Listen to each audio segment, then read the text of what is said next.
আজই ডাউনলোড করুন আর এনজয় করুন আপনার পছন্দের শো। এত বছর পর কারোর জন্য তোমাকে উতলা হতে দেখলাম আর্য। কাউকে তুমি ভালোবেসে ফেলেছো।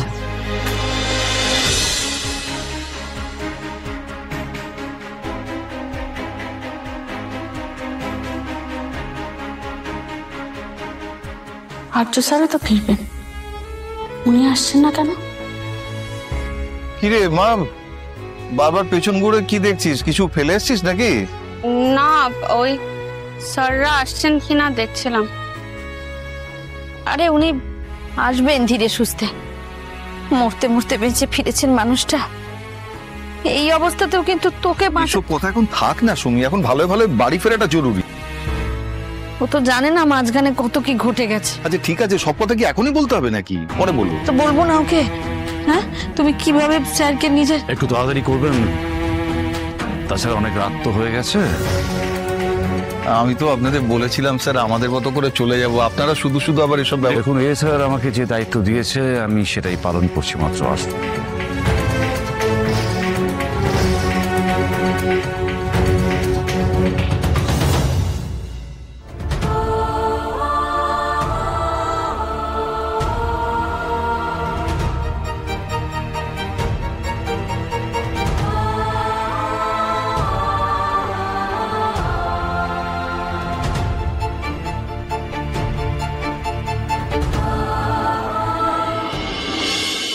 আস্তে আস্তে ঘুরে আনার দরকার নেই, আমি ঠিক আছে। সেই গাড়িতে ঠিক করে বসতে পর্যন্ত পারছিলে না, তুমি ঠিক আছো। বসো বসো আস্তে। খুব কষ্ট হচ্ছে তাই না? না, আমার কষ্ট হচ্ছে না অর্ক। আচ্ছা, আমাকে বলবে না তাই তো? তুমি চিন্তা করো না, তোমারও রেস্টের প্রয়োজন। যাও, তুমি বিশ্রাম নাও, যাও যাও যাও। বলছি তুমি জল খাবে? দাঁড়াও, তুমি জল এনে দিই। অর্ক, আমি জল খাবো না। আমি ঠিক আছে, জল খেলে আমি ভাতের কাছেই তো রয়েছে, আমি নিয়ে নেবো, তুমি টেনশন করো না। আমার যদি এরকম হতো তুমি ভাবতে না দাদা? আমি জানি তুমি আমার সামনে থেকে এক পাও নড়তে না। আমি দাদা না?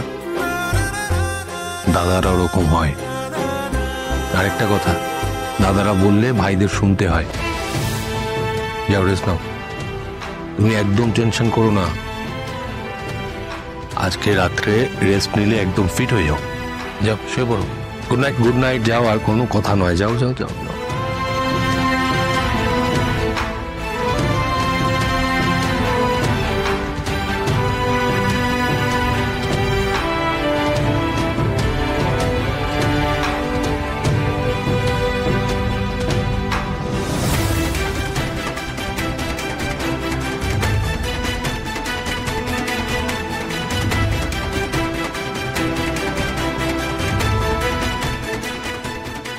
আপনাকে কিছু বলতে চাইছিল আমাকে, কেন জানি না মনে হলো।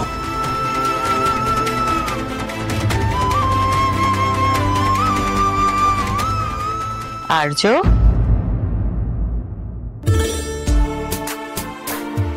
মা, আবার তুমি এলে? যাও না, একটু রেস্ট নাও না, আমার জন্য তো অনেক ধকল গেছে। আমাকে এড়িয়ে কোনো লাভ নেই আর্য। আমি সব দেখেছি। যাবো কি? সত্যিকারের ভালোবাসা।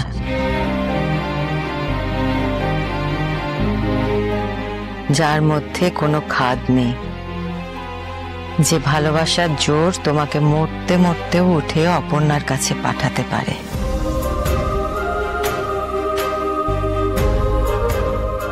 তোমার জ্ঞান আসার পরে তুমি আমাদের কারোর নাম মুখে আনোনি, শুধু অপর্ণার নাম করেছ আর্য। কারণ তোমার অবচেতনে অপর্ণা ছিল, ওকে নিয়ে তুমি চিন্তা করছিলে। এত বছর পর কারোর জন্য তোমাকে উতলা হতে দেখলাম আর্য। কাউকে তুমি ভালোবেসে ফেলেছো, নিজের সবটুকু দিয়ে আবার কাউকে তুমি ভালোবেসে ফেলেছো আর্য। মা, এই ভালোবাসার মানে তুমি খুঁজতে যেও না। সবকিছু এলোমেলো হয়ে গেছে।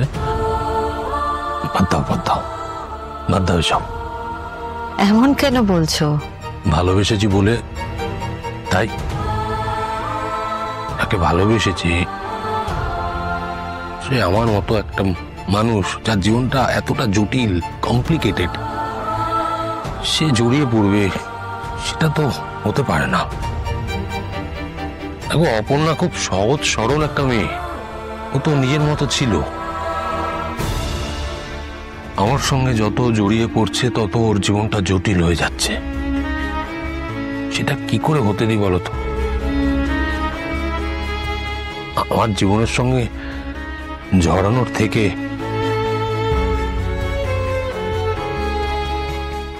মুক্ত করে দেওয়াই ভালো, জানো। একটা জিনিস আমি ফিল করেছি মা, আমার সঙ্গে অপর্ণা ভালো থাকবে না, থাকতে পারে না, কিছুতেই ভালো থাকতে পারে না।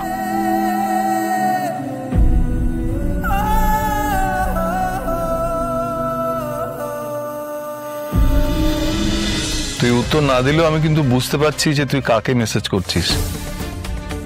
ওনাকে মেসেজ করার কি খুব দরকার আছে অপু?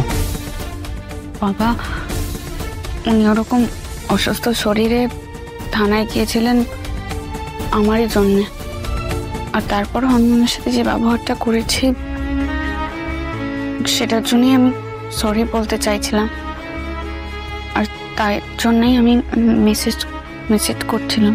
তা বলে অসময়ে পরে বলা যেত না? মানে একটু অপেক্ষা করা যেত না?